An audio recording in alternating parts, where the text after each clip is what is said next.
Hey rail fans, Merry Christmas, welcome to the stream, and today we're going to be having a little run around the London area. This is part 2 of the Grand Tour streams, where we're going to one by one make our way around every route in the game so far, in a way that more or less makes sense. So last time we started on the Isle of Wight, made our way to Brighton eventually via the southeast East Coast Express, East Coast Way. Oh, you know the one. So from Brighton, we would theoretically have connected to London, which is where we're going to be today, and we're going to start off. We'll be taking a 72 tube stock from the London Road Depot to Elephant and Castle, bringing it into service for the morning. This is one of the really fiddly little services because it does not give you much guidance on how to get your train from here to here.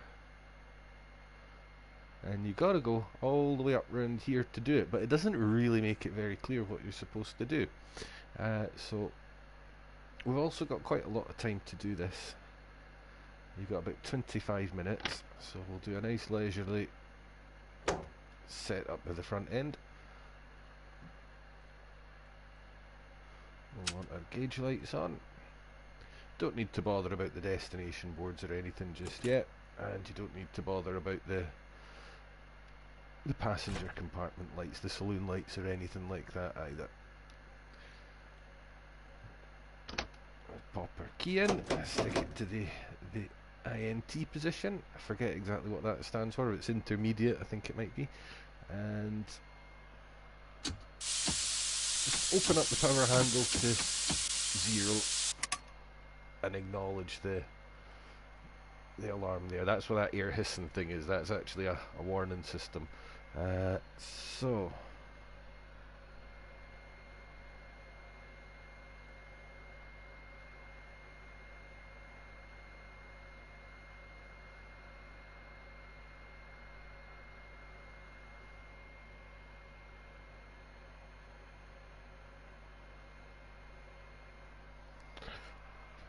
right, something's gone not right here. Hold on a second.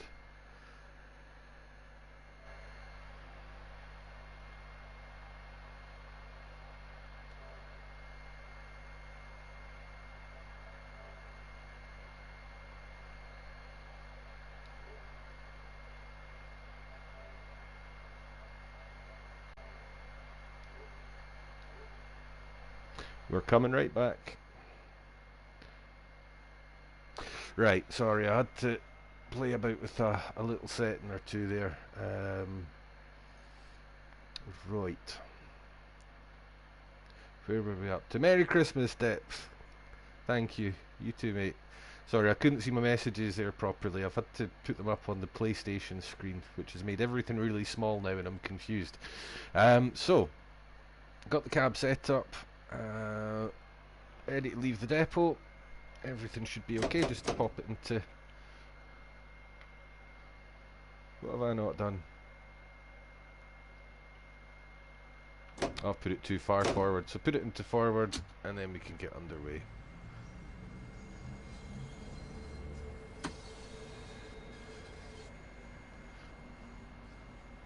Everything not quite where I expect to see it on the screen now that I've had to adjust the size. Well, this is going to be interesting. All will be fine.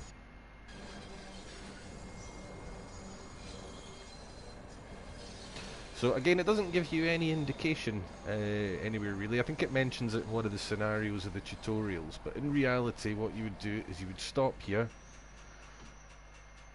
and you need to get permission to leave the depot. You can actually just sail right past that. The game doesn't punish you for not checking in, because that little shunt signal on the ground there, you can see the diagonal means that the signal is technically clear.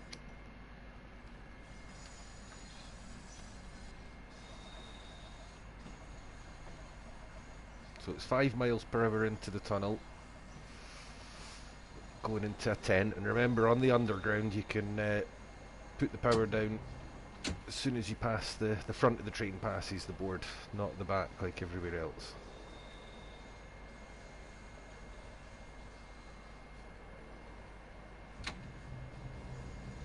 It very quickly drops off to the wee hill here as well. So you're actually going to be tapping the brakes from time to time.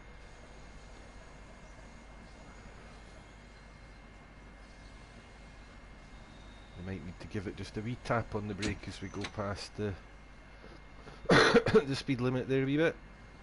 If you need to, you can swap cameras. I use a keyboard to do it, but there are quick selects in the control pad menus just to give yourself a better view of that side of the tunnel. You don't really need it if you kind of have an idea of what's coming up and you know when to look out for it. You've got the helpful little indicators up in the corner there. So we're just carrying on into the tunnel for now. We're past the 10, so we need to get beyond this junction here, which means really we need to stick the nose of the train round this corner. Oops, a wee bit quicky. So we are actually in a 10. There we go, goes up. And I think that 30 it's promising to put us into actually becomes a 15 very shortly thereafter. I think it's to do with the way the points are set, but we'll creep through. We've got bags of time to do this.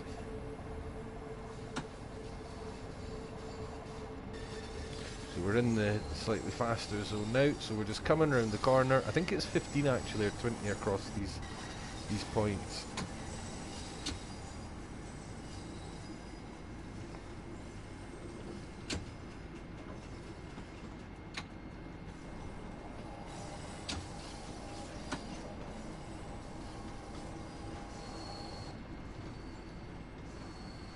So we're now beyond, or the front of the train's crossed the first set of points. We're now actually out onto the line. So we'll go past the signal just immediately around this bend here. It's fine. And then it's the far away one up on the left we want to go past.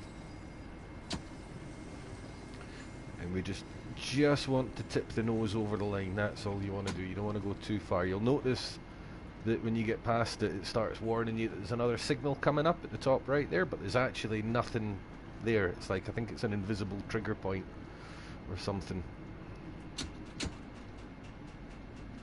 So just stop the train anywhere now. And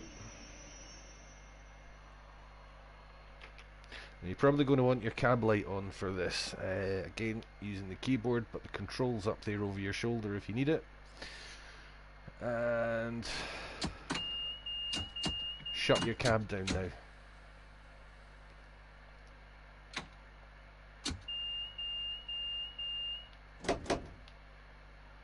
Take the key off. We don't really need the instrument lights on. Turn those off. And once you turn the cab lights off, you're going to need your torch.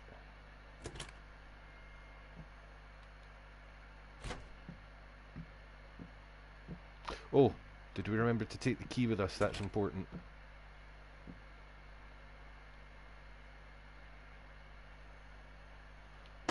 Aye, you don't want to walk all the way down the front and realise you forgot to take that bad boy with you.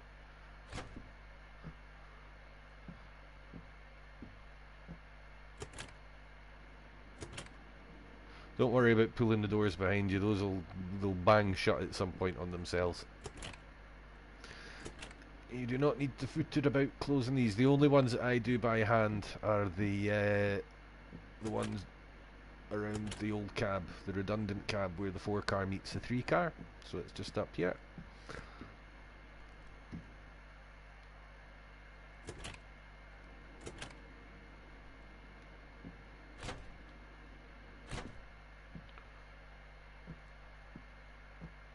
This is why there was no point turning the saloon lights on, because as soon as you took that control key out at the front, everything just goes dead anyway.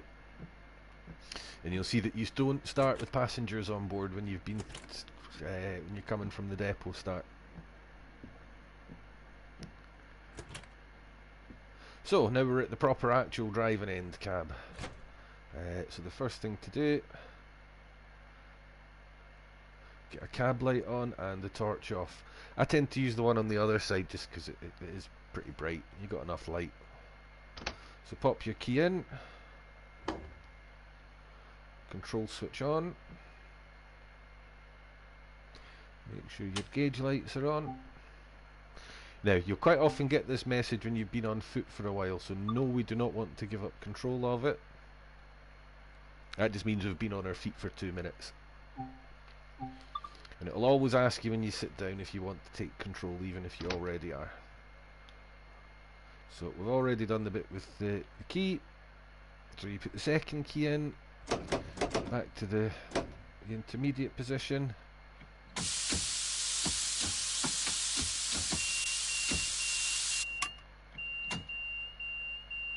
And that's basically us. We're now set up to travel forward. So we'll just pop those lights back off. And you can see a wee green light down at the end of the tunnel there. Reverse her into forward. And away we go. Don't have to worry about headlights and things with this train. Everything's already, the switches should all be set up that it knows that whatever end the master key's in, that's the headlight end, and the other end's the tail light end. It does it all by itself. Oh, wrong button.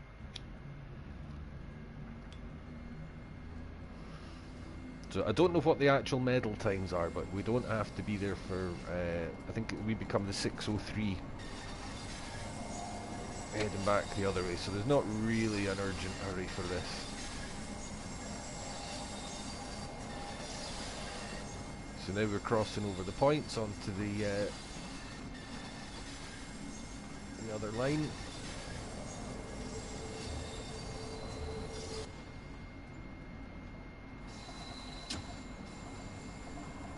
Don't know how they figure out which one are the up and down lines on the underground, because they all point to London in the underground, don't they? Because that's usually how you figure out your up and down line.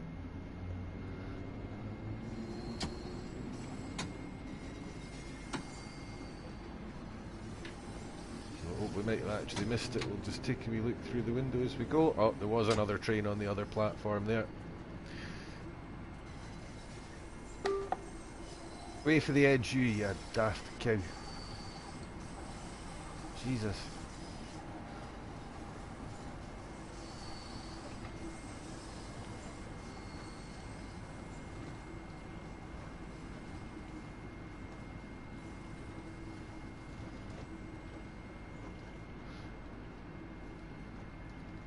There's no point absolutely blootering it down here.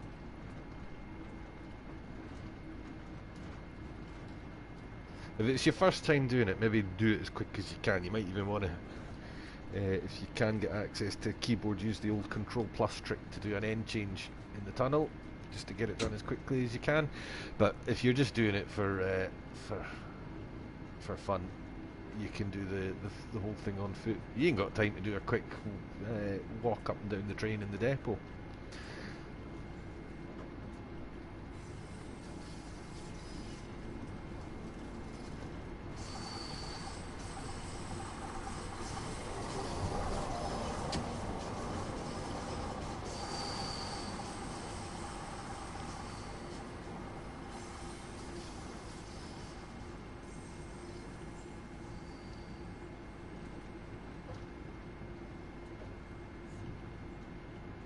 And then just be aware of the speed limits as you're coming in here, because they will be different depending on what platform you're going into.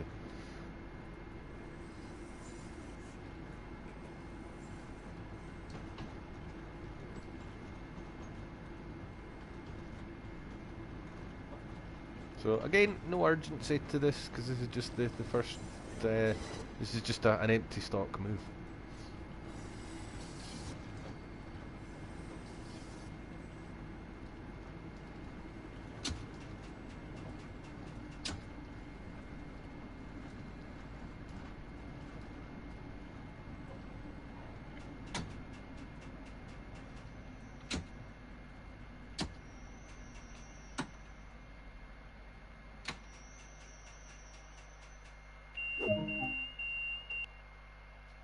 Okay, so that's actually all you have to do for the empty stock move. It's not a huge point scorer. I don't know what the maximum possible score is. And I know I've got a gold medal for it from having done it ages ago, and I did it footering about like this, so it can't be that strict. So what you can do at this point on the underground is you can return to free roam, and we'll do another cab change end.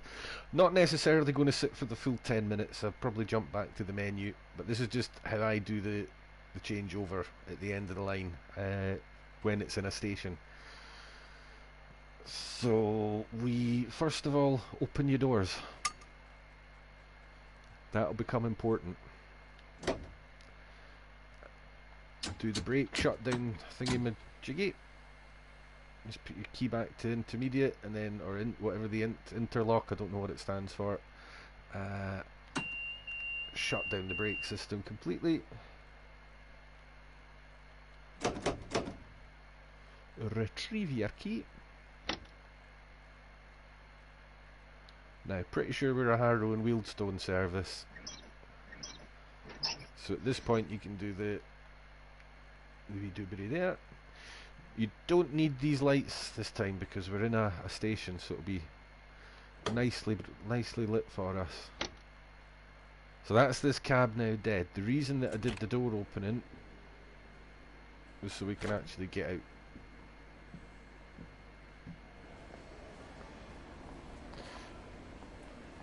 If you cannot remember what your next service is, just gnash up and have a quick look at the board. That's us, the next service at 8 minutes. We're the 603, so yeah, just take a leisurely walk. Actually, by the time we've done all this, so you could take a walk through the train and do your last checks. We'll have a quick look at where some of the stuff in here is. So there's one of your collectibles. I think the newspapers might be I can't remember if the papers are a collectible or not. I think there was something down here. I think always check the corridors for these posters. Check the platform ends. This has got the invisible barrier at this platform. Look for the TV cameras at either end of the platform. If one of them's out, there's your collectible. I'm trying to remember which of the posters are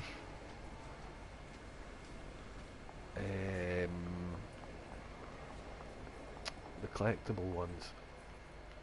What's that? Oh, you bastard, pisser shut. Oh well.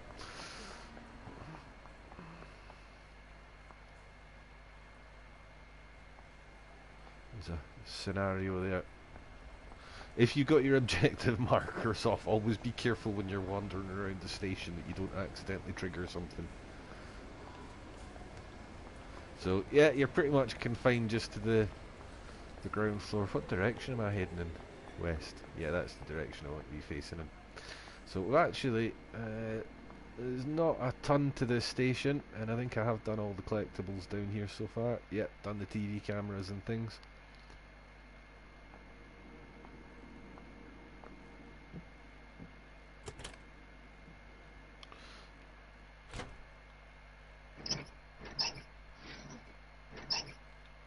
So, our Wealdstone, just do your key. Oh. Click spot can be a bit vague on that key sometimes. Once the key's in and the master controller's on, you can do your saloon lights there.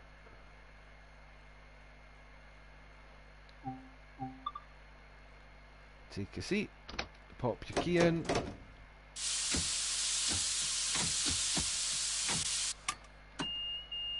And that's it. Just run through your brake setup, clear the alert. And that's us, we're good. So you could now sit here for the next 5 or 6 minutes, just leave the doors open, and when the scenario begins, you just go. The doors are already open, the passengers will begin to load immediately, and you can get underway. Honestly, by the time I go back to the menu at this point, we are unlikely to save that much time, to be honest, because I find with the tube trains, I always want to spawn a few minutes early so I can catch it on foot and set it up properly anyway. Otherwise you don't get to do you don't have a lot of time. You're under quite a lot of pressure if you just jump straight in. You can do most of it on the fly, but even fumbling about with that key for a few moments can lose you precious. And you will lose more time. It's easier to lose time, I find, going west than it is coming east. I don't know why that is. Oh, look, I hadn't found all the collectibles. Cracking. Those are not collectibles. The sort of railway information signs are not collectible, I'm certain. I don't think it's the shopping centre ones either. I think it's these sort of safety information ones that are the collectible one. And I want to say the newspapers were as well, but I honestly don't remember. Ooh. Big Brother is watching you. Right, so we are actually starting to tick very close to go time, so we'll just pop ourselves in, back into the cab.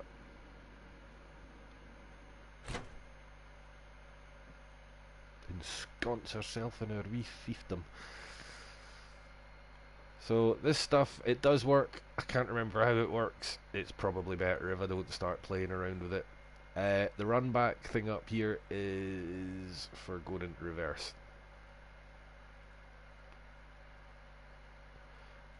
Speed control, again, I don't know how many of these are necessarily just clicky for the sake of having things to click in, and how many of them will result in terminal problems that I don't know how to fix. So I'm not going to play with too many of them. Things like interlocks and things, I do know roughly what those do, and I know it's a really bad idea to play with stuff that's got interlock written on it. So we won't. We do, however, only have a couple of minutes to go. Your external cameras disabled in here. The boom camera is the attached one, will work, kind of. You get this very, very limited, stuck to the cab view. It's not a terrible sightseeing cab once you're actually up on the surface, though, except you're so low down that you can't see over. Like, even if the grass hasn't been cut for a few weeks, you'll be struggling to see over it. It's which does make the train feel like it's a rocket when it's doing about 30 miles an hour. In truth, it's the racing driver effect, isn't it? Where you're sitting so low to the track, it feels really fast. It's the same with the trains. Closer to the track you're sitting, the faster it feels. Those little Isle of Wight things barely go above 30 mile an hour, and they feel like they're absolutely thundering along when you get to the quick end. So a little over a minute to go now till we start the service, so by this point we don't really want to be leaving the cab for anything.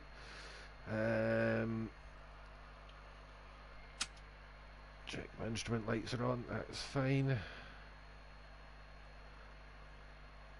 It's a very, very quick loading time here as well.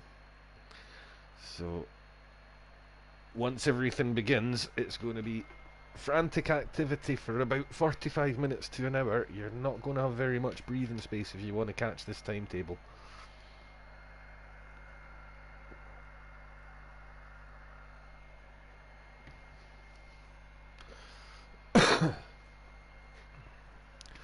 Oh, right, here we go. Not long now. Things I'd like to see in the future, just while we're sitting, we wait 20 odd seconds to kill. Those mirrors, be awesome if something happened in those mirrors. It's probably a next gen thing, but there we go.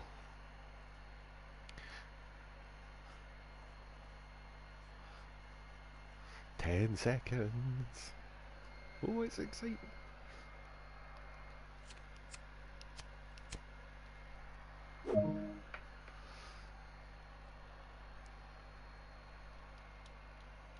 Okay, so if you need to save a bit of time, you can close the doors as soon as that yellow bar is about 3/4 of the way around. You can do it a little bit earlier actually, but you're taking a chance if you do. Wait for green, and then off we go.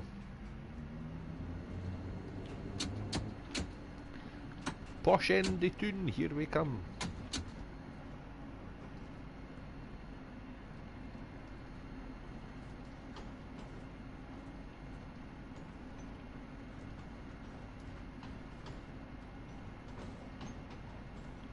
So even from this side, you can if you know where you're looking for it down in the bottom right, you can see T-boards going by if they are on that side. That's just gone into a 15.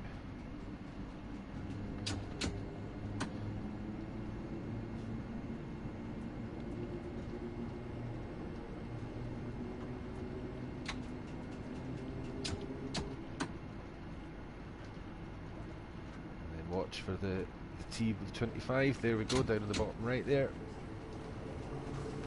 Again, put the boot down as the front of the train passes into the new speed area, not the back.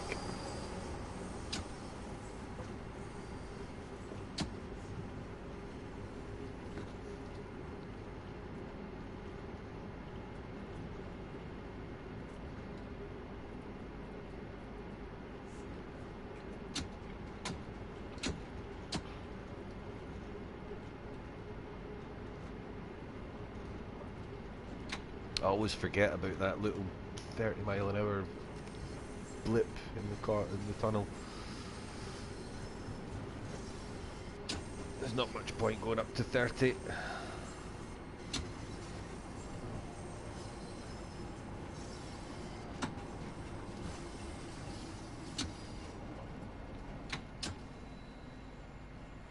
Being a wee bit cautious with the braking, I feel.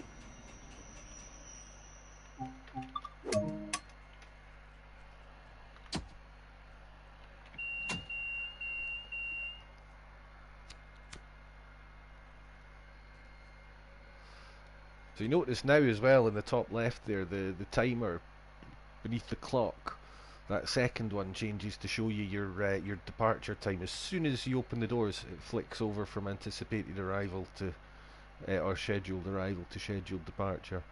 Takes about 5 or 6 seconds to shut the doors as well. So if you're running behind time and you're already past your departure time, or if your doors are shut and you're coming up to the departure time, if you're making good time, I've fucked it there because I'm too busy talking about it. You can time it so the door's shut exactly on the go time, is what I'm trying to get at. And I kind of confused and roundabout way there.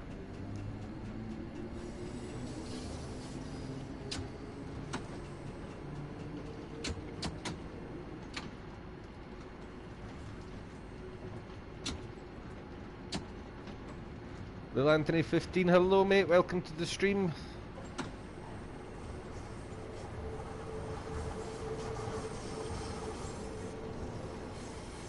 So this is the slow section around Waterloo, the fun bits at the other end. We get to speed up a bit once we're through Waterloo. So it's up to 25, but I think it drops back down to 20 again for the station entry.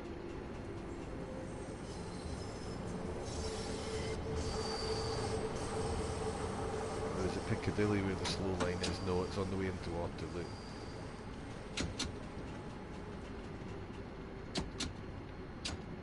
It's basically by the platform end. By the time you come on platform, you should be down to 20. And that little fumble on the doors at the last stop might already have cost me. That's how little you can afford to mess up around here.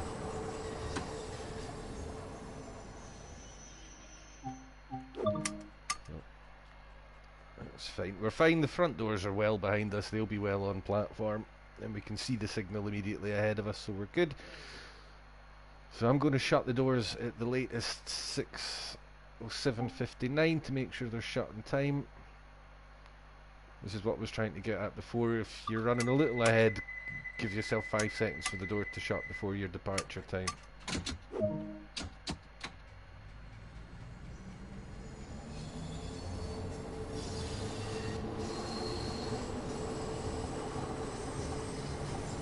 So straight into 25. Again, just ignoring the yellow and the red on the HUD because that's wrong. It doesn't work properly down here. Or rather, London Underground doesn't obey the same rules as the rest of the railway network, and the game can't accommodate for it. So,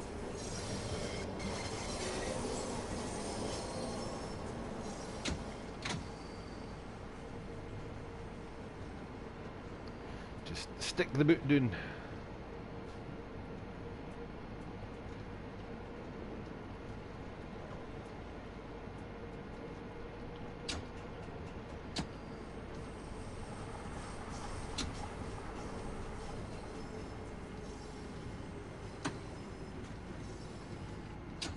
Oh, bit sharpish there again.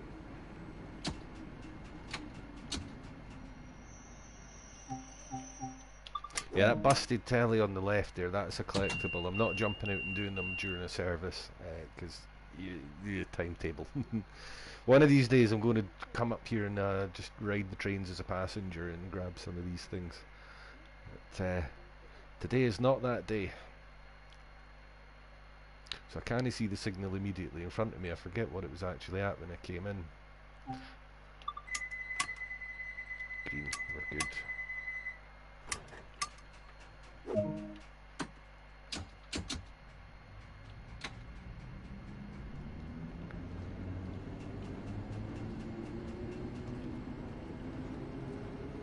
So 30 into 20 beyond Charing Cross. I think it stays at 30 the whole way. You do have to just keep a wee cheeky eye on the speed limit thing though, because it's got a habit of changing suddenly and without notice on you at a couple of points. I think it's to do with junctions more than anything else, but it will catch you the first few times in a few places. Stretch between Lambeth North and what do you call it, where we started, that's one.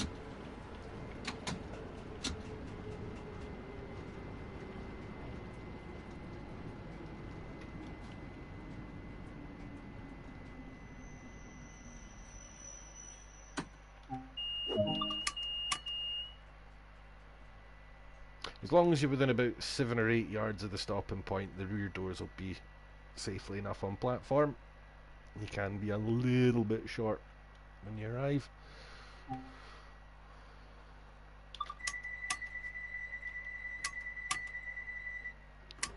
So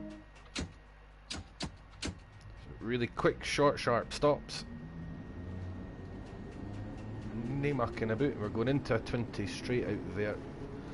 Now it's not 2 miles to the next speed limit change. This is one of the stretches I'm talking about, the run, the section around Piccadilly. It does have a couple of changes in the speed limit that don't actually telegraph to you until you're right on top of them.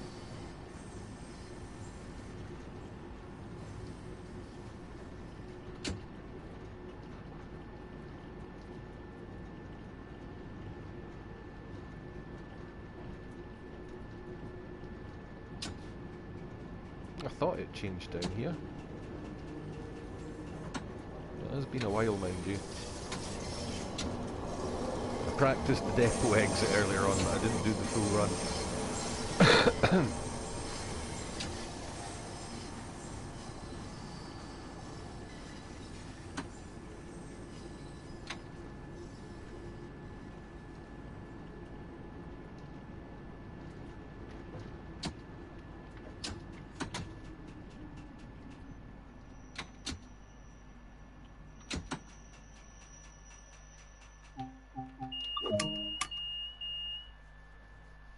I think you're actually supposed to stop with your cab window where you can see all those tellies, but the stopping points are often marked on the track, long or short of those. So ignore the stopping points and use the tellies as your draw-up point, if you like. I try to, but I'm not. I don't always manage to aim for the bit I'm hitting, or hit the bit I'm aiming for. Sometimes it goes well, other times it doesn't. Okay, so it was 20 all the way through. Yeah, okay.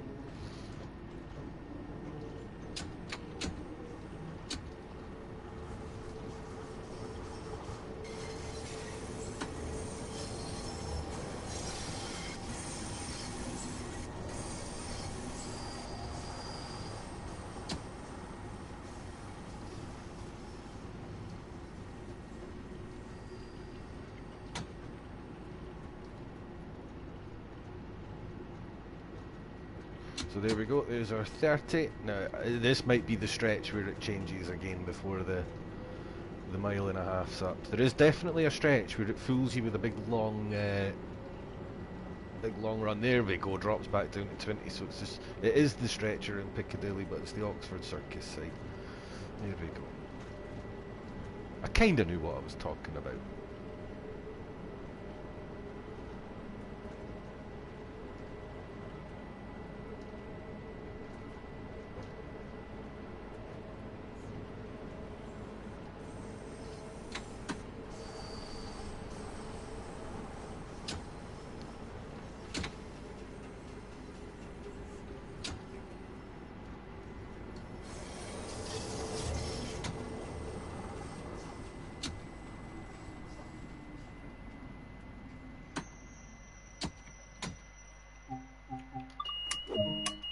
There we go. You can also hit the release button as the train rolls to stop, and the doors will pop open anyway when it does stop. I don't know how far ahead of time you can do it, but it does work if the train's not completely motionless. Apparently. Right, so again, just checking your anticipated departure, give it 5 seconds, and we go. You can actually go if the signal's green, I think, as long as you were there at the time you were supposed to be there. I have done it a few times, taking off just a little bit early, and you occasionally catch some signal action if you do that. Don't think that would work at this time of the morning though, because we're only the second service westbound, I think, of the day. I wasn't paying attention to speed limits. Did it just go up? I think it just went up. But I don't really want to boot it now in case I'm wrong. Because it takes a few seconds for the HUD there to catch up if you're not paying attention.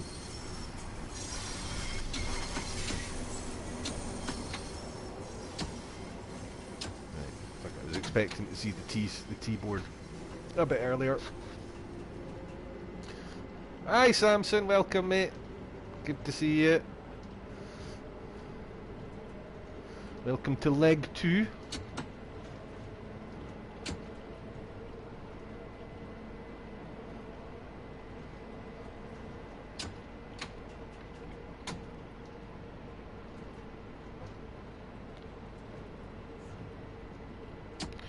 I think it's a steady 30 all the way through this section.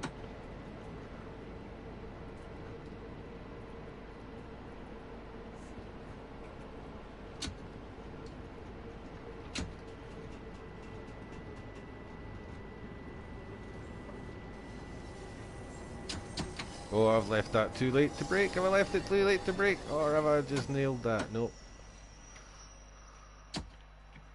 Oops, nearly let the brakes all the way out. Oh, I didn't want to unlock them both. Let's lock the right ones back up again. Whoops.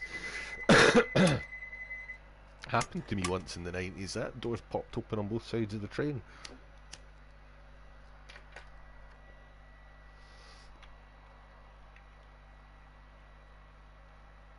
Can't remember where we were. We were only a couple of stops either direction from King's Cross, because I remember we went from King's Cross. We were sure that didn't happen very often. I think it was actually only one door in the car, and the carriage popped open. Maybe wasn't he supposed to? It was a very, very, very long time ago. That was like the mid 1990s.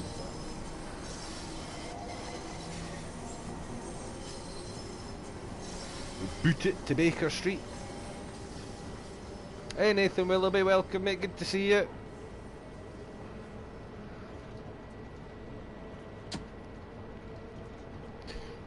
So it's a steady 30 through here all the way to the far end of Baker Street, I think. This definitely needs more focus than just about any other route in the game though, I would say, to drive it. So we all know how this is going to go with my penchant for making mistakes when I'm too busy gabbing and not concentrating on my train.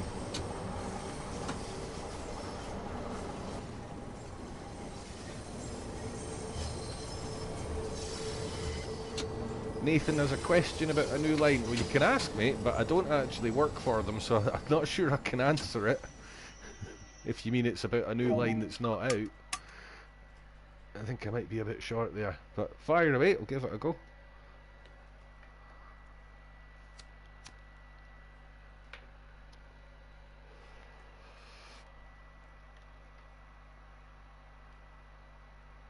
Just watching the time there. I'll just get those doors closed up. Signal is still red, so we'll just hold. Although I have actually seen them roll off.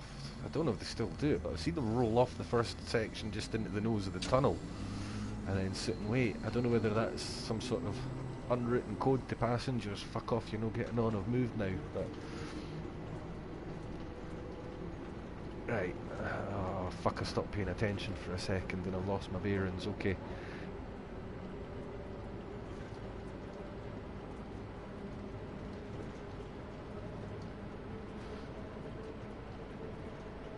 Great Western London to Penzance is the one that starts at London.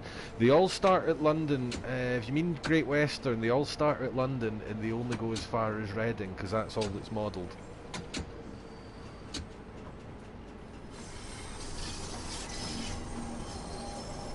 There's no way to... The service says it goes to Penzance or Exeter or wherever it says it's going. That's where that train actually goes in real life. But we can only drive them as far as Reading.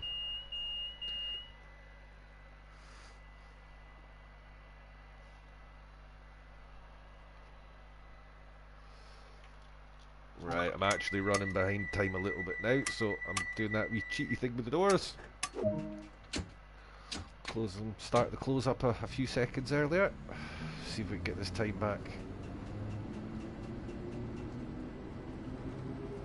Start from London and go up to Scotland. Oh, almost certainly never, mate, because that would just take them too long to do. I don't know. I honestly don't know. Like I say, pal, I'm sorry, I didn't work for them. I only know what's... I'm going to sound like Sam here. I only know what's on the roadmap, I'm afraid.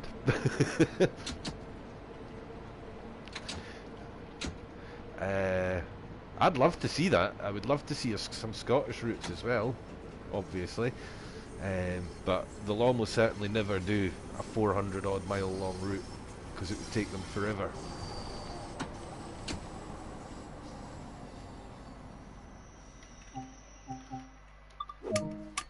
Right, that was a green, so we're cool. That would be awesome. And they haven't said they'd love to do that kind of thing, but just the number of people they've got working for them and the length of time it takes to do a thing like that. You know, we can have several shorter routes a year or one big long one for £100.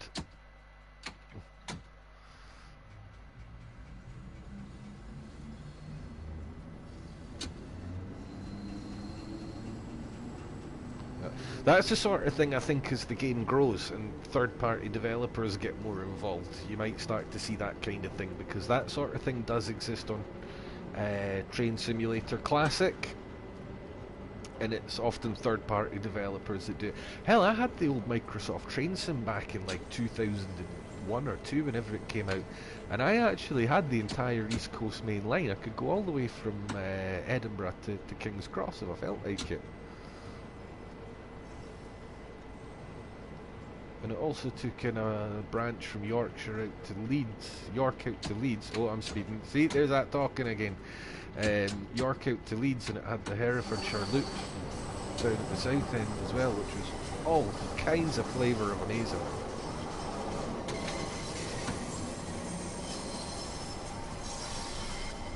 Yeah, Samson's turned to sound like Sam now.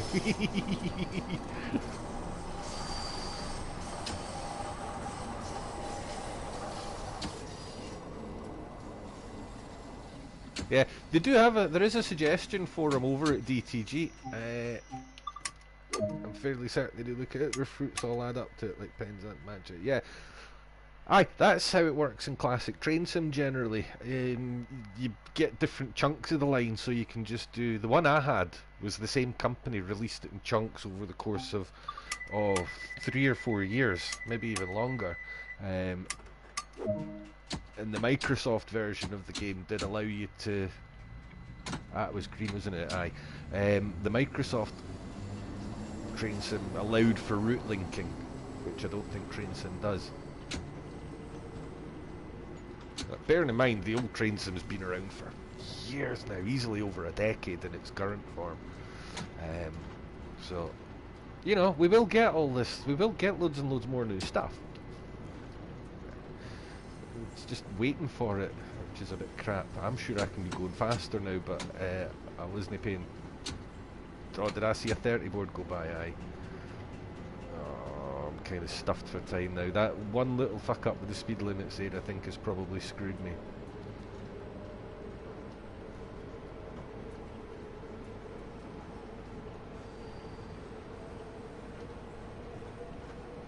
We shall find out.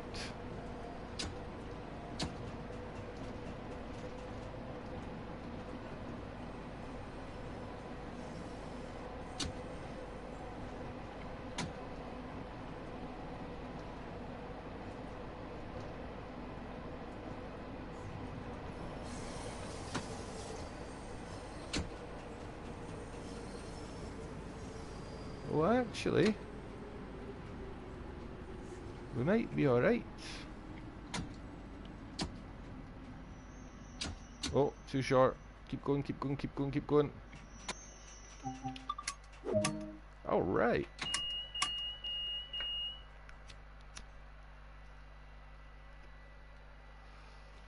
So, again, I'm going to start shutting the doors just a shade early. It doesn't register them as closed until they are actually physically closed on this one. Most trains will actually let you get away with that. Great Western Express, it registers as soon as you press the button to close them, you'll be warned.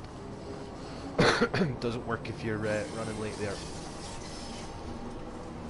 I know it works on most of the newer German stuff. I don't know about the older stuff that was carried over from TSW1 though.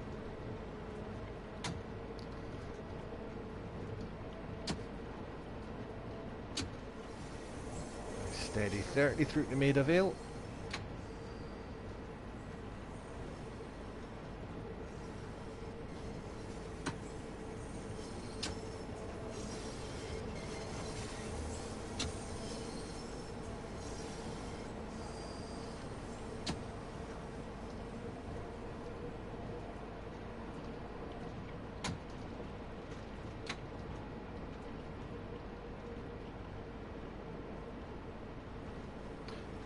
Go.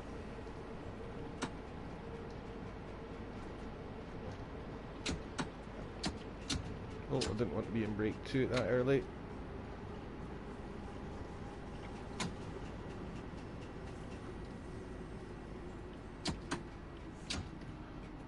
By Train Simulator, I take it you mean Train Simulator Classic. I haven't got a clue, mate, these days.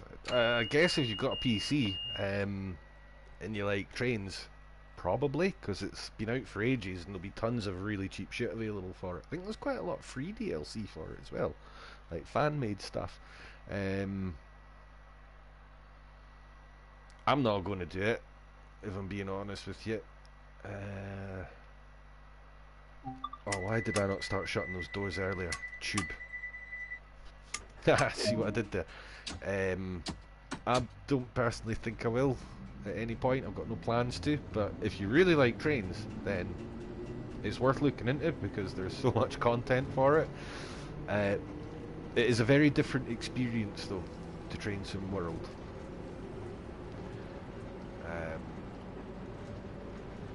It doesn't have, it's not the full 3D get out and walk about experience that you're used to on this.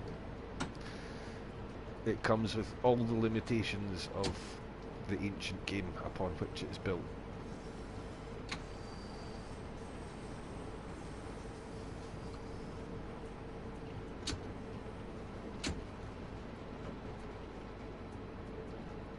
Well, the one thing I would say though is that it seems that quite a lot of the most popular, or quite a lot of, so far quite a few of the routes that they've released for Train Sim World are actually ones that they did for Train Simulator way back in the day, so there is a fairly high chance that more popular stuff will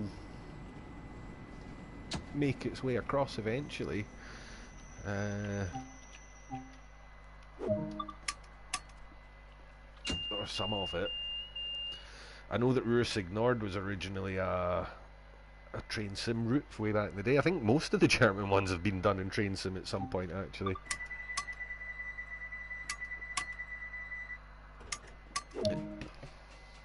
The real question is not, is Train Simulator any good? The real question is it worth investing in a PC to play it on? I would say, if you don't already own a PC. If you do, it's a much simpler proposition, because you can probably pick up the game and a couple of old routes for less than the price of a brand new route on TSW2, I would think, especially during sales and things like that. You'll probably get loads of really cheap content. But because I'm not a PC guy, and because my next big ticket item is probably going to be a PS5, it's not on my radar.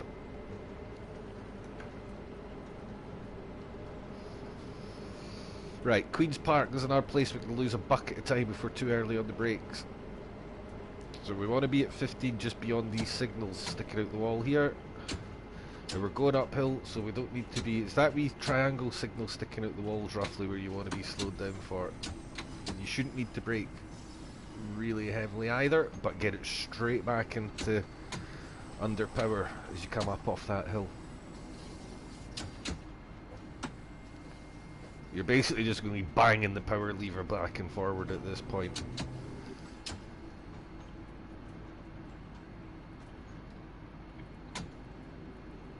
Once the body of the train's out with the incline, you can just cruise in on shunt power. Now, just drop a wee bit short here, because there's a dead spot in the power rail if you get too close to this signal. And even stopping a wee bit too short, like the very, very, very arse of the train's hanging off the back of the platform there, but the doors are all completely on. So that's a clean and safe stop. I should really be locking the doors up a wee bit sharper though.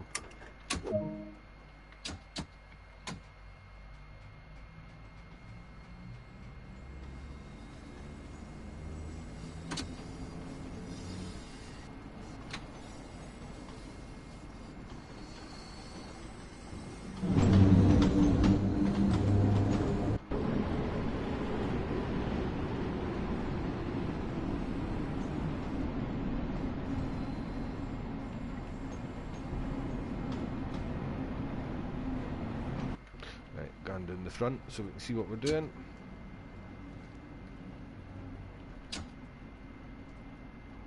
Yeah, I'm kind of the same as well, man. I feel like I would just want all the trains.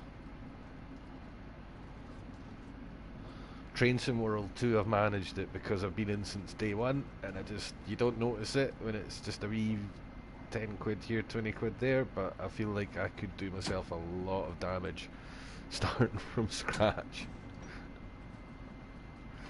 Right, as soon as the nose of the train passes this 15, we can blat it, because it goes straight into a 30 onto a 40 or a 45.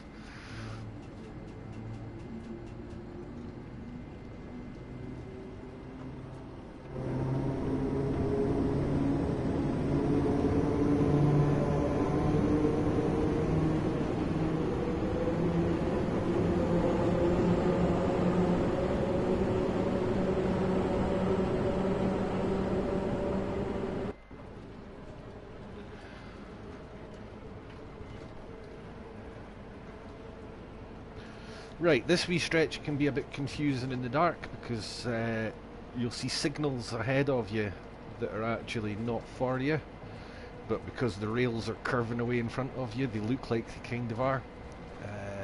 Even in the daytime this can be a bit confusing, but at night time it can be a bit squeaky bum up here the first time, especially if you're not really familiar with the route.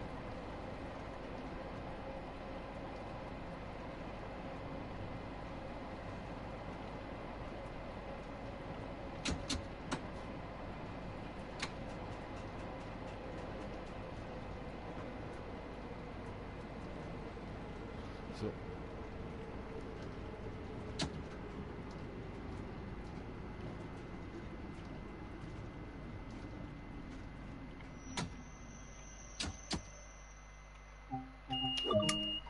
should be enough. Aye.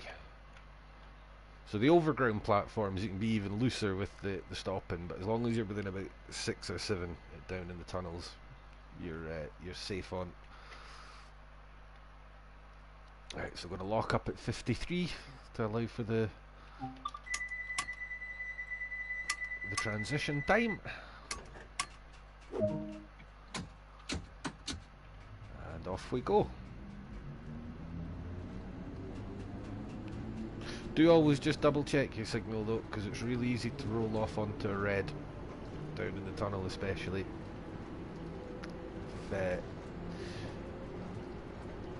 If you're like me and your attention wanders occasionally, it can get interesting.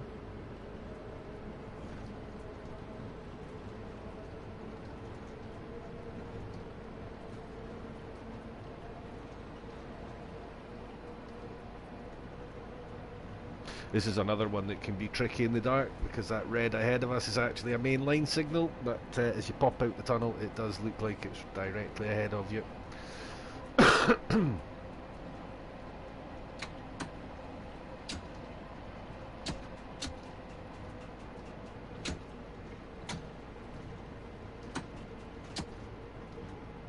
It's a wee bit scrappy actually.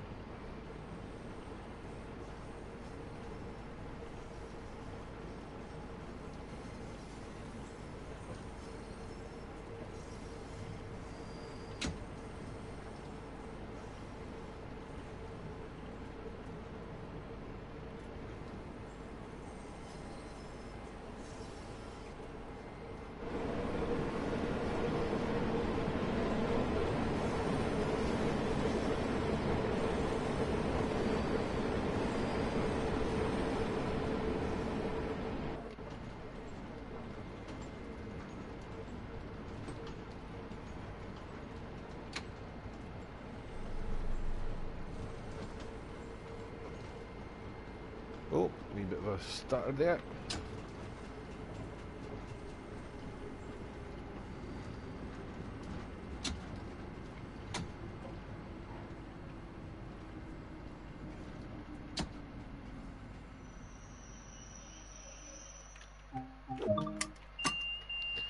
It's fine, we're doing alright.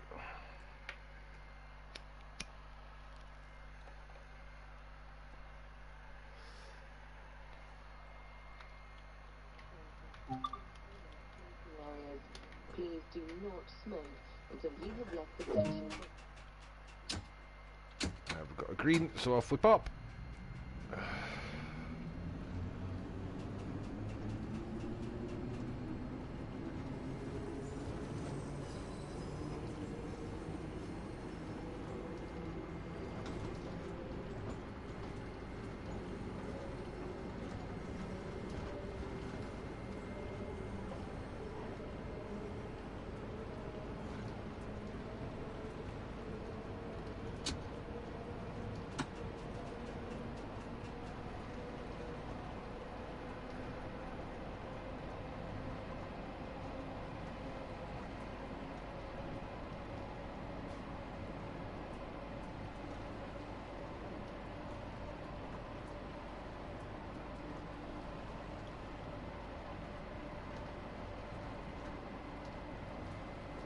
Right, you need to be careful with this one because you are approaching the station just a little bit faster than almost anywhere else on the line.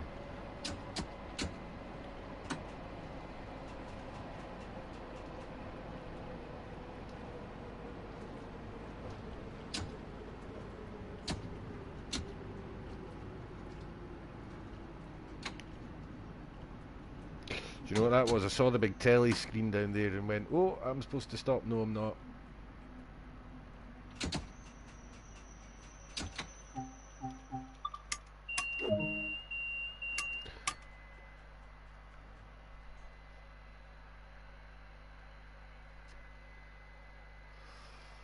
Right, so there's our 5 seconds, so we'll start closing now. There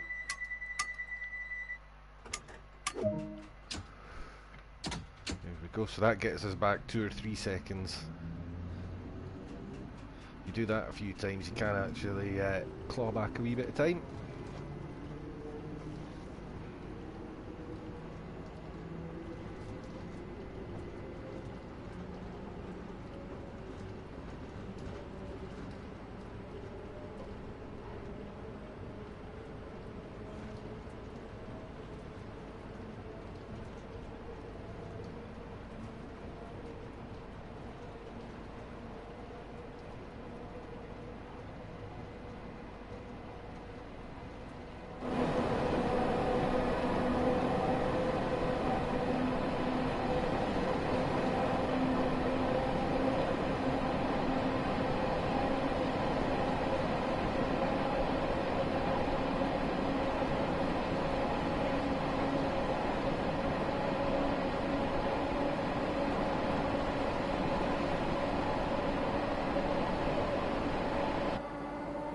Uh-oh. Oh, that's right. Just a little bit of stutter.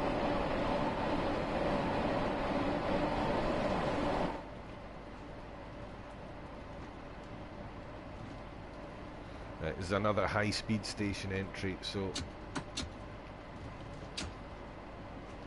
just on the brakes just slightly earlier. You want to be down to... I was a little bit too sharp there. Kind of on this bridge is probably a good place to start doing it. So you're down to 30 as you come on platform. If you're on platform at 30, you have to be working really, really hard to overshoot. But that cost me 2 or 3 seconds braking it before the bridge.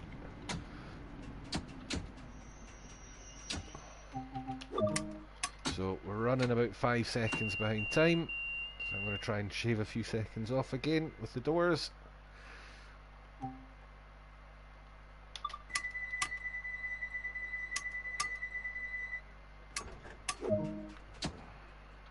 That's about as fine as you can cut it, otherwise you'll lose even more time when you have to open the buggers again.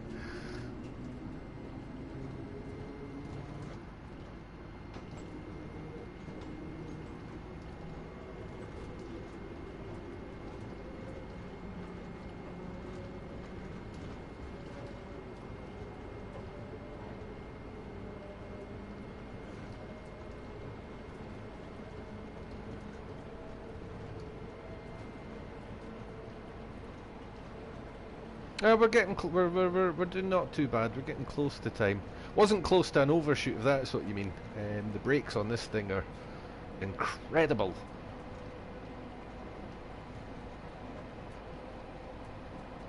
You know, it was close to an overshoot, a proper spad with the swear words that usually accompany that scenario.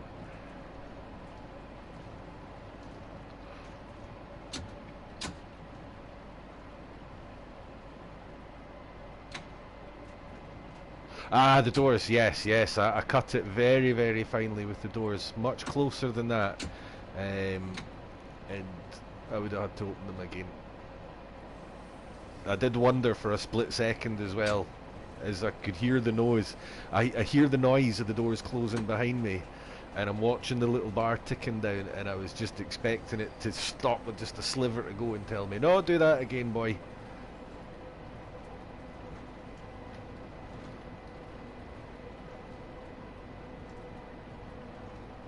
You do get a bit of stuttering going up at this end of the line, which is annoying.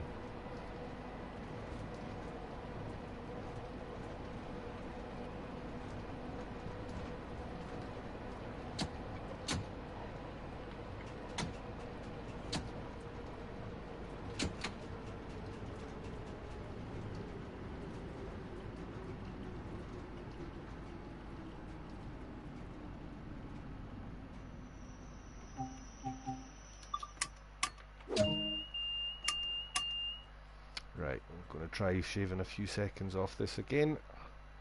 Fingers crossed.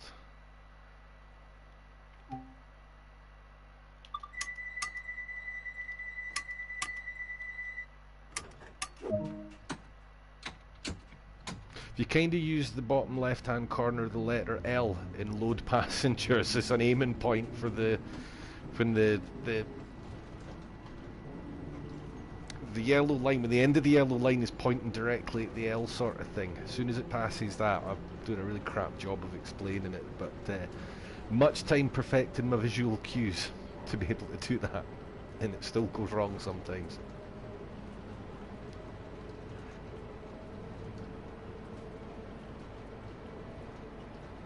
I feel a bit powerless in this stretch sometimes because it's difficult to keep time, but I mean, I've got the power plugged all the way in, and I'm at the mercy of the terrain and gravity really at this point.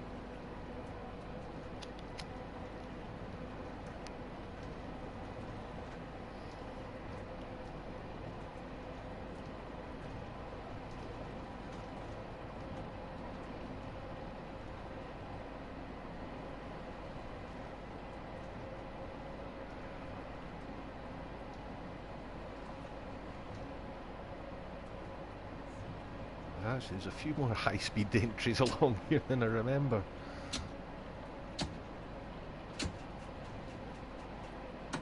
Let's try leaving it a little bit later with the brakes.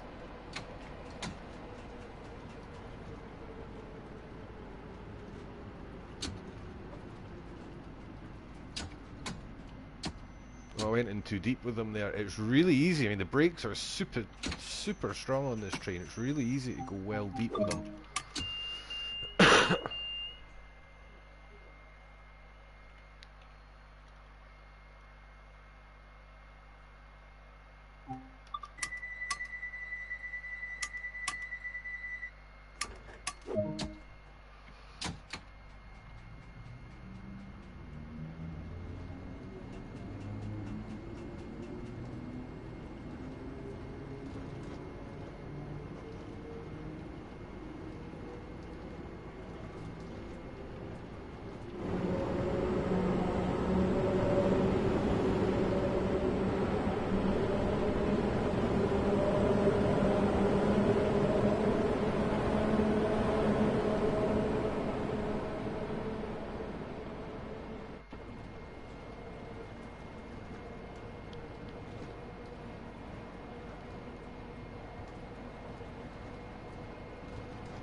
Right, I'm going to go in a wee bit deeper on the brakes this time.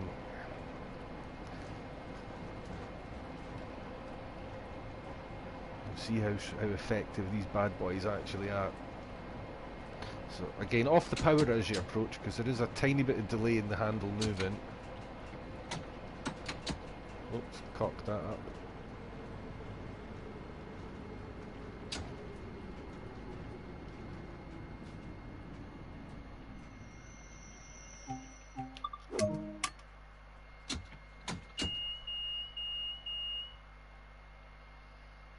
See, we should be away by now.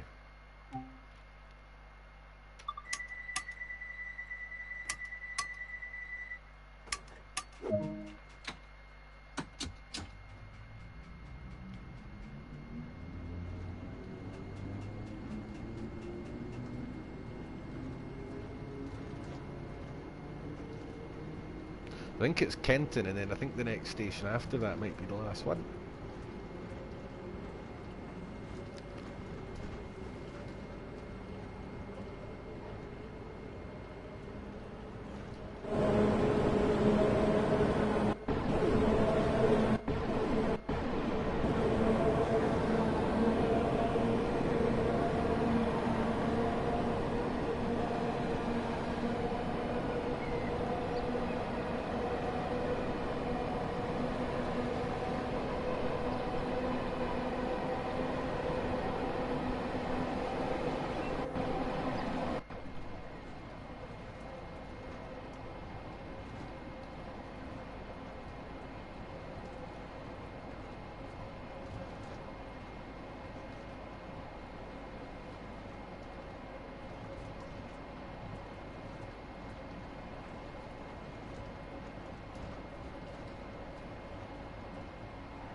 There we go, that's how you do it. See the speed that boy came flying in at.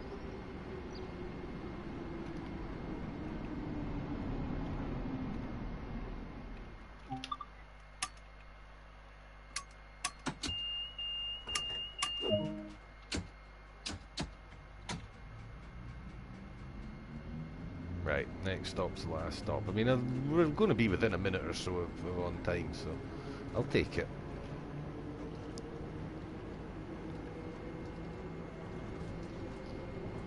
When this came out, and I was playing the hell out of this for a long time. I could actually come in under time every time. I mean, just by a second or two, or make it bang on the second is more common.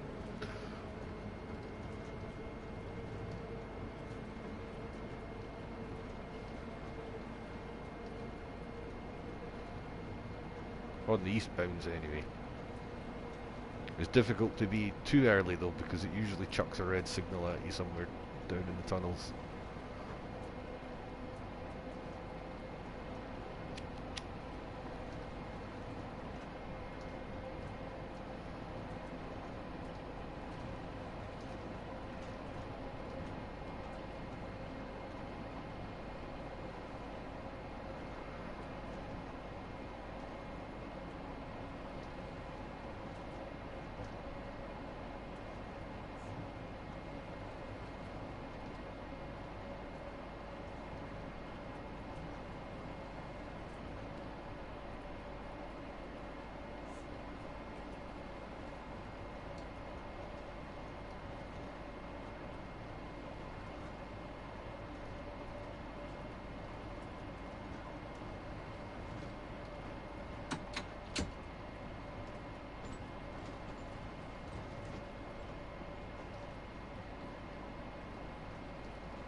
Right, so the main one's still red, but as long as those two little white lights come on underneath it, you can go through it.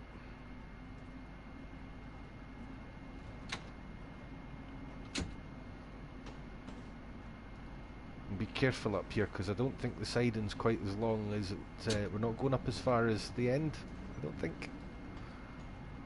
There's one of these sidings got a great big bloody pole sticking out the middle of the track with a red light on it. You don't want to whack into it 10 mile an hour. Well, maybe this one we do go right up to the end.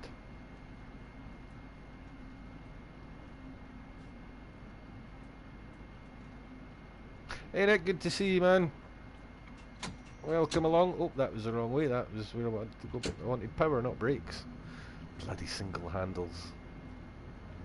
You know, you'd think I'd be starting to get used to the keys by now. Right, you need to draw this up really close, like stupidly close. Like that close. And that's it. That's the end. And then, should you choose, you can do the turnaround, the cab turnaround that we did a couple of times at the start there. You can just shut this end down, walk down to the other end, and you should not normally have more than a 5 or 10 minute wait before you're off again, going down the other way. Great fun sitting just doing trips up and down this, if you find yourself with a spare afternoon to do it. So that was the first section of this afternoon's little trip. So we're going to round off the London part of the tour by leaving London and going west, indeedly. So, oh god, that was a Ned Flanders word. What the hell? No what? It's Simpsons on Channel 4. They put old 90s Simpsons on Channel 4 in the mornings now. I think that's what's done it.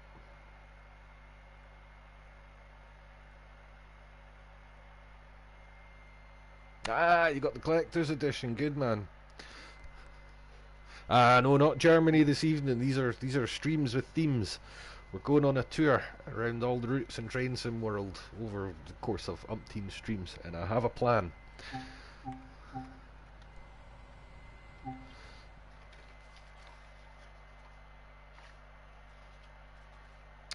So,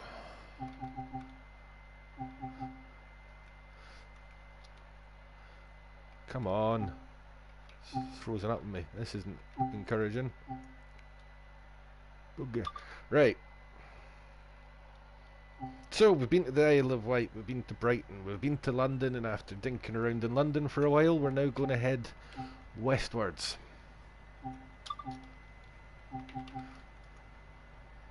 for the next part of all this. So, I did have one picked out in the timetable, but then when I drove it, it was a bit darker than I would like it to be. Oh, I didn't want clear one. Give it a bit of cloud. We'll give it a bit of breeze. Not that we're going to notice the breeze at all.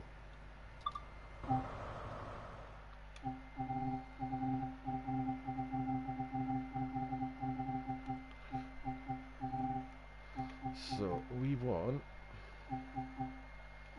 an evening train heading west.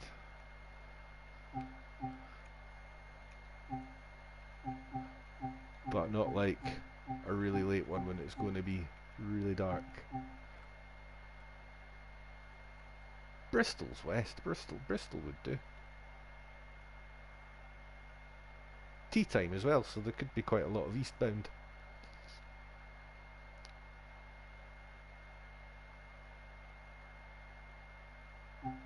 See, what I was going to do was a Penzance or one of the Exeter trains, but I don't think by the time those start going again yet. See, the next one's a bit late on, it gets a bit dark, and there is not as much traffic on the line, so we'll take the 5 o'clock heading to Bristol. Bristol cities, way! Fnar, fnar. Right, I'm going to stop or I'm going to end up getting in trouble.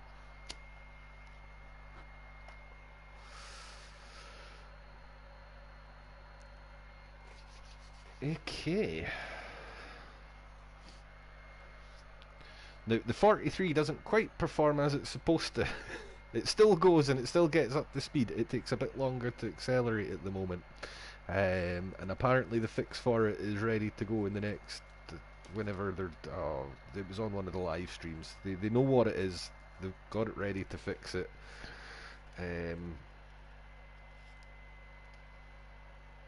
I don't know when the fix is coming. But basically what they did was...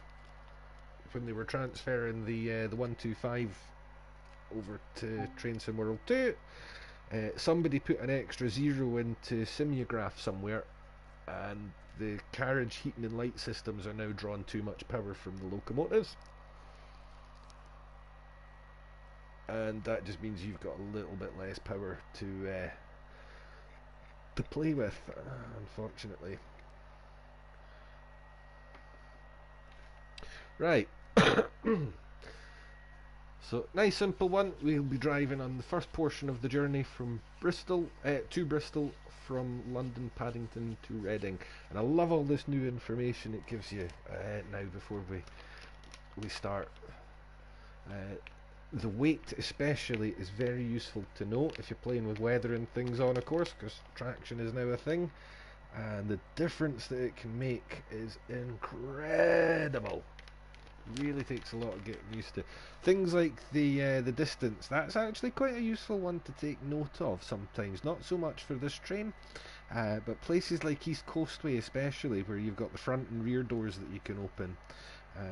It's useful to know the length, the overall length of the unit, because then you can just throw a glance at the stopping distance as you come on platform and know straight away whether you're going to be able to open the rear doors or not.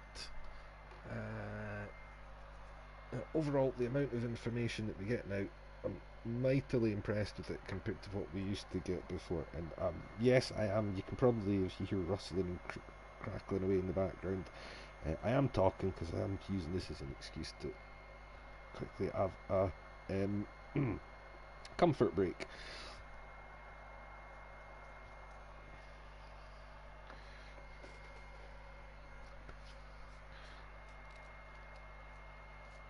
So this will be the last bit this afternoon, and then the theme of this Nick, why we're not going to Germany, is we're going round the UK, off to the Americas for a trip round there, and then we're going to finish up in Europe doing a trip round the routes there, in an order that will more or less roughly make sense as I do them, with the intention that by the time I've done all that and got myself back to the south of France, there might just be something new released by then, because I don't do these as regularly as I used to, and who knows, we might just have something new and fast and shiny by the time I'm ready to do the last leg back. That's the intention anyway. So we are going to get to Germany, and it's all worked out already. And in fact, I'm sure people are going to be fed up of it by the time we're done with it, because it turns out there is quite a lot of it.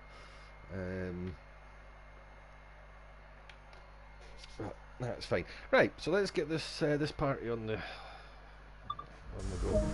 So spawn in. We'll be doing this with all the toys and gadgets turned on, obviously. So there's your AWS and your DSD. I believe those are actually the very first things that ever get turned on. I'm not even sure the driver's allowed to touch that. So in fact, just before we do the reverser, we'll pop the train supply on, we'll set our lights. Still have the day ones on.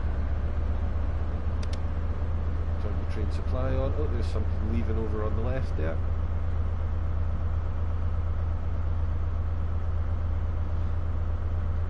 You've got about a minute of time, a minute at least, to muck about here, get yourself set up. We'll put the gauge dimmer on just because I always like to have it on.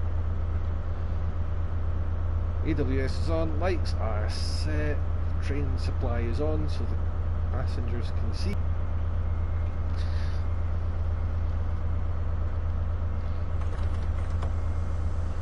Let's get those brakes off. Brakes seem to take a wee bit longer to release than I remember as well.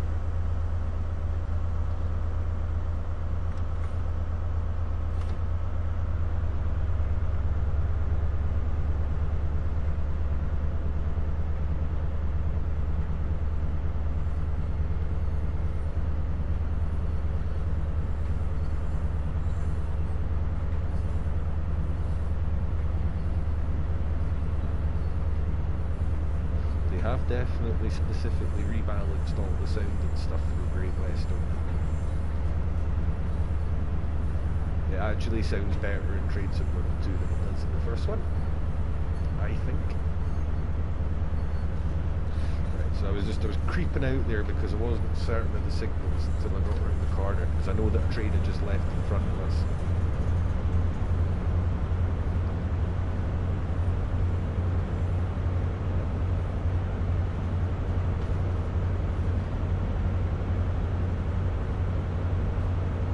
Right, I've just had a warning pop up about my internet connection speed, so the stream might die.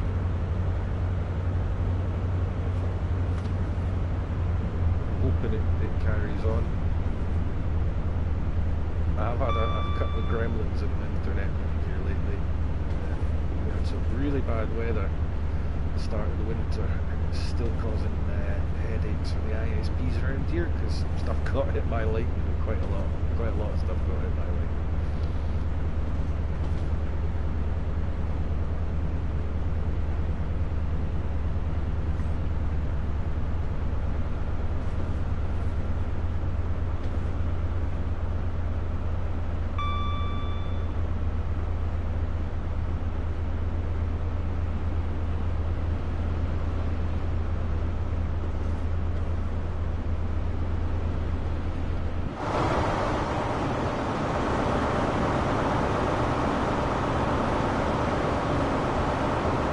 Probably make sure I can see the signals actually while we're in the London area.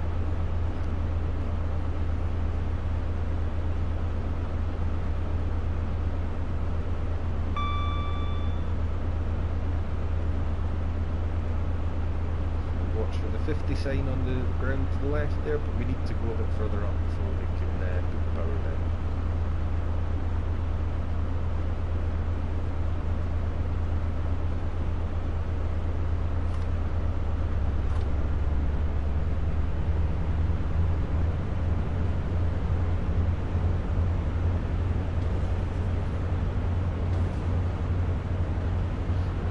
Handful of services that stop at, I think, Slough.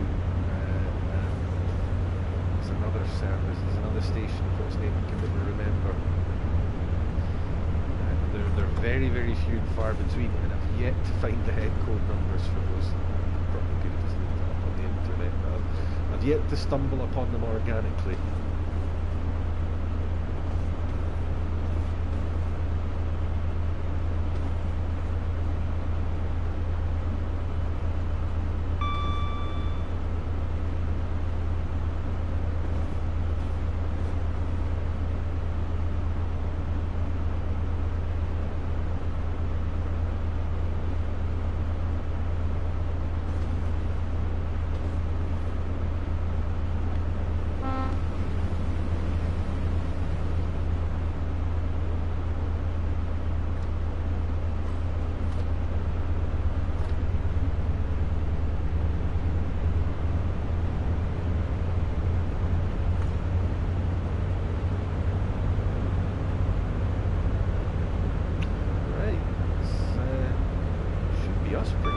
Expecting a clear run. Although something did leave the depot, the station ahead of us. I'm not sure what it was. It was over on the far platforms, makes me think it was an HST. So we might get some signalage on the go if we're following something closely enough. We might not. I don't know.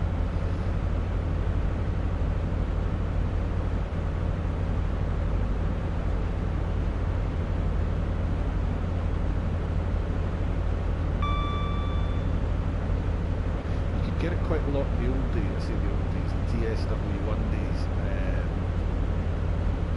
when the train performed properly. It didn't take so long to get up to speed. We should be up to about 100 miles an hour by now. Yeah, I find myself constantly hitting the brake release just to make sure I'm not dragging something.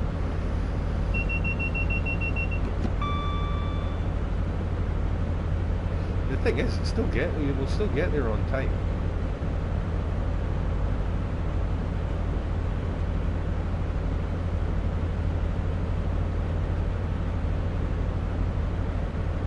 I think it's actually the low end acceleration that suffers a bit more because of this misplaced zero.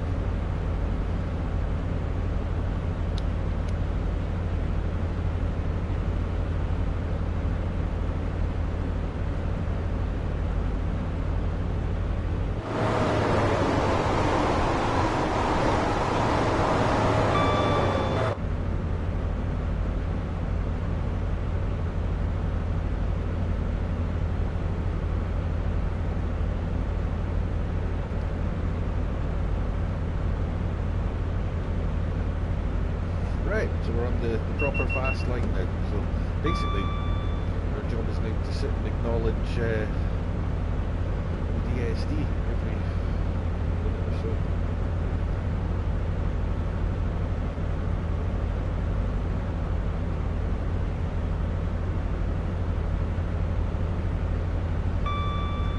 See, that amperage should be considerably higher right now. I mean, we will get up to full speed, and just we'll be a bit further down the line than I would expect, aren't we?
Couldn't mind if there was a platform hidden around there on the left or not.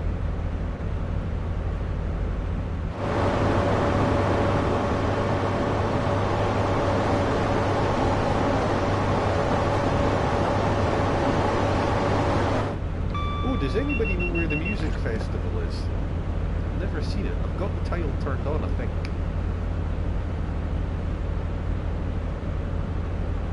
Always forget to watch for it on the way in. I know in real life it's far enough away from the station that the game probably couldn't render it. Or where it used to be anyway, it was quite a ways off to the north of the station. Northwest, I think.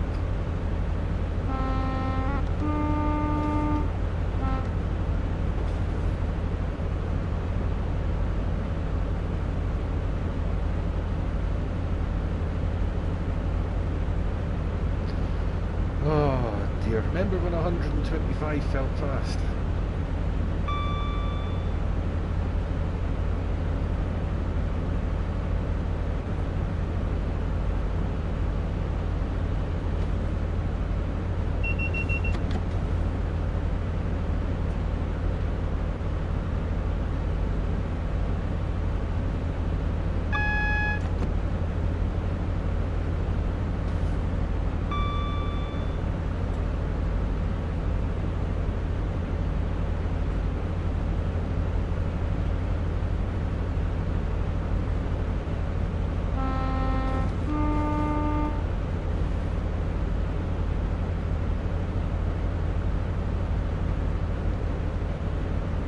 Quite a lot of traffic around just now, actually. All we need to see now is the 66.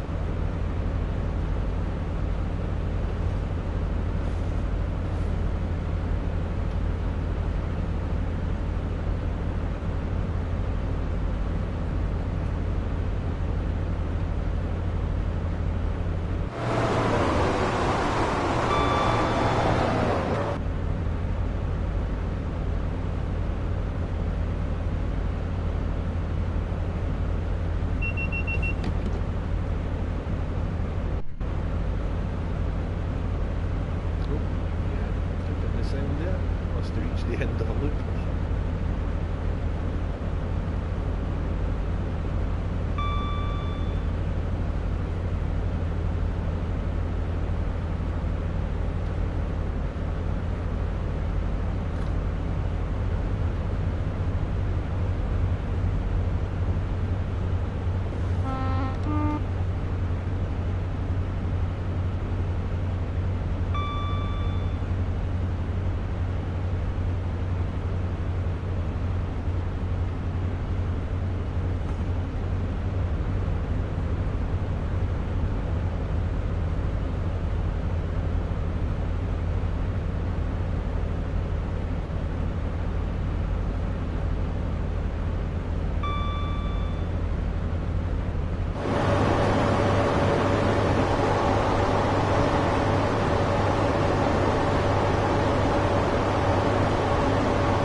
Sensation of movement, speed and weight that gives the whole thing.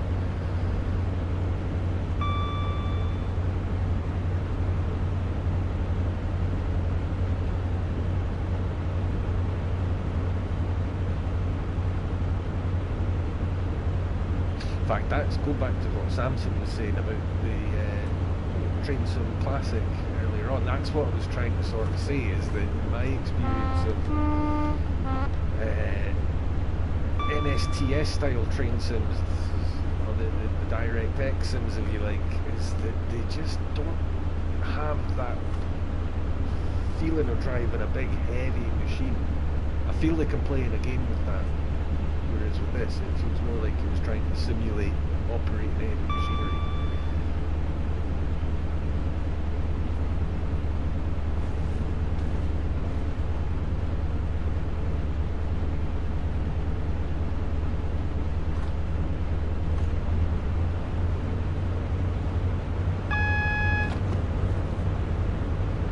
Occasionally AWS will go off and a signal. It is used for a few other things as well, none of which are particularly relevant to us. It will go off a couple of times, but you don't need to panic about it. If you hear it go off and see a green in front of you.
Nice easy run this. I mean, there's not really much happening in the way of speed limits and things until we get to within a few miles of Reading, and then it's a fairly gradual speed anyway.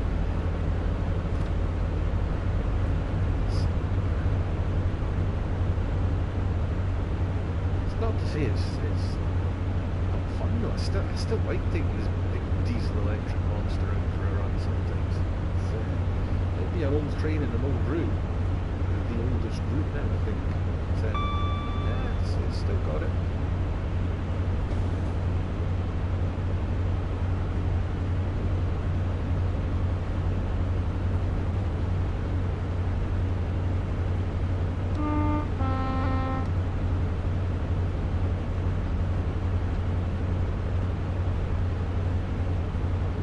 That's the other stop at the station. I forget what it's called. Occasionally the HSTs will stop there as well. Maidenhead or something like that. Maybe.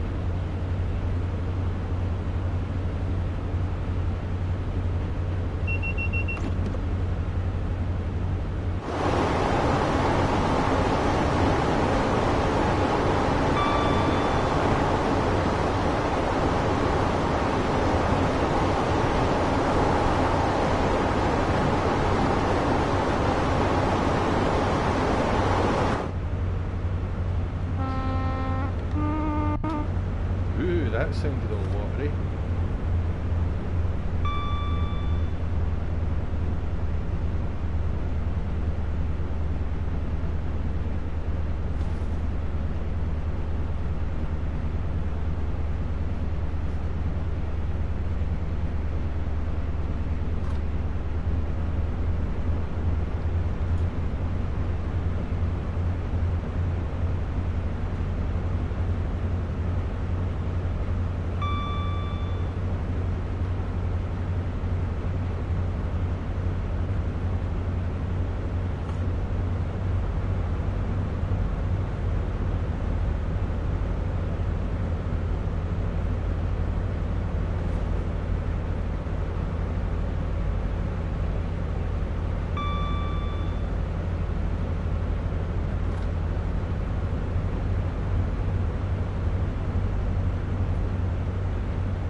the station, but it's a fairly routine approach.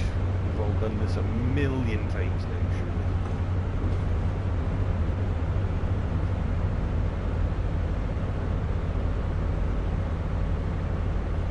But the black hole of Reading still exists, that wee bit just in the bridge outside the station where the light all suddenly disappears. Certainly exists for eastbound trains.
Miles to cover in 7 minutes, and we're doing 125 at the moment. So even with the slightly messy power output of this thing at the moment, it's still easily the most generous timetable in the game.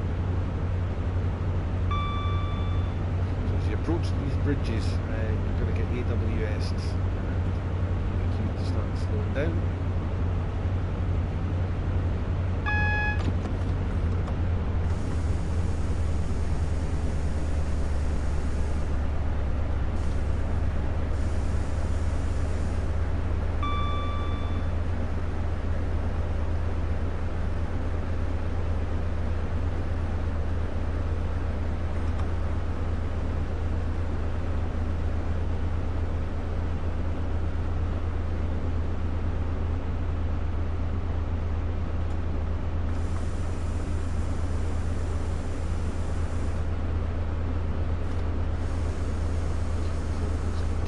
Braking because I can see yellows up ahead of us.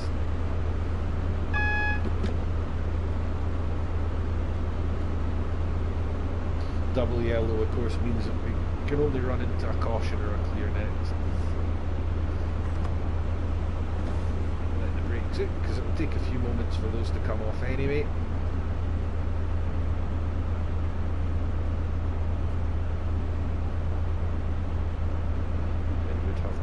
Plenty of time to respond.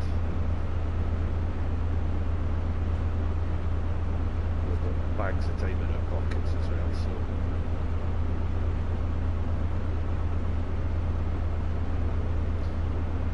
not a problem.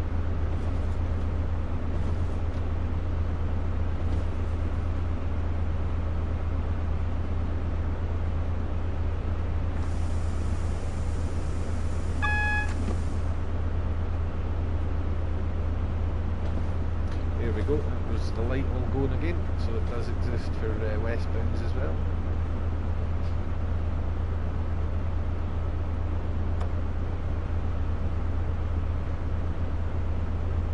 Wonder if that's the bridge I saw a programme on the telly years ago where they somewhere near Reading Station, they lifted out an entire bridge and replaced it with a sort of a half prefabricated one in the space of a weekend.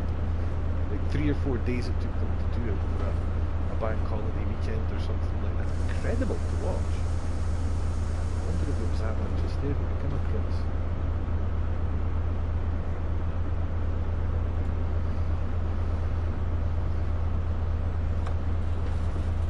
This fella ahead of us has got his red lights on. That's the train that left King's Cross just ahead of us. He's got his whites on, so it's not.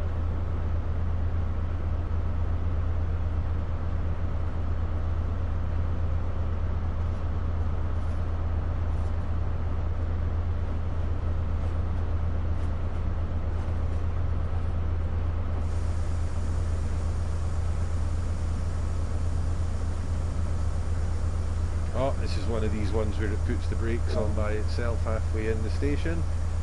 Brilliant. So,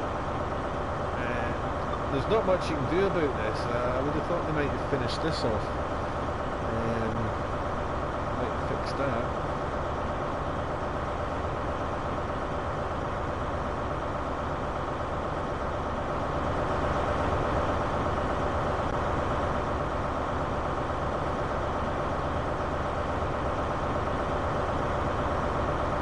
A bit annoying. Well, there was not a lot I could have done about that because I'm hitting the handle and nothing's happening. This is one of those ones where the CPU locks the brakes on for you. If I'd been coming in a bit quicker I would have rolled up a bit further right enough. But aye, that's a bit annoying that that's still in there.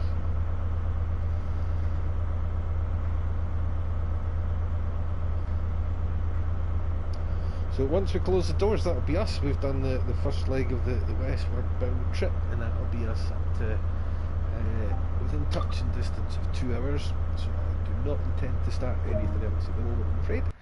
So the next trip will be on a route that I don't stream very often.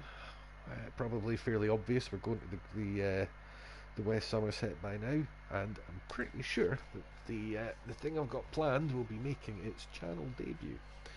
So not entirely certain when that's going to be over the holidays and things like that, but it shall be.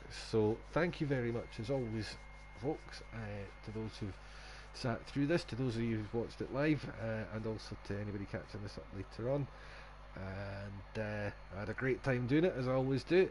I hope somebody gets something useful out of it, and I'll catch you guys next time on the West Somerset. But for now, cheerio.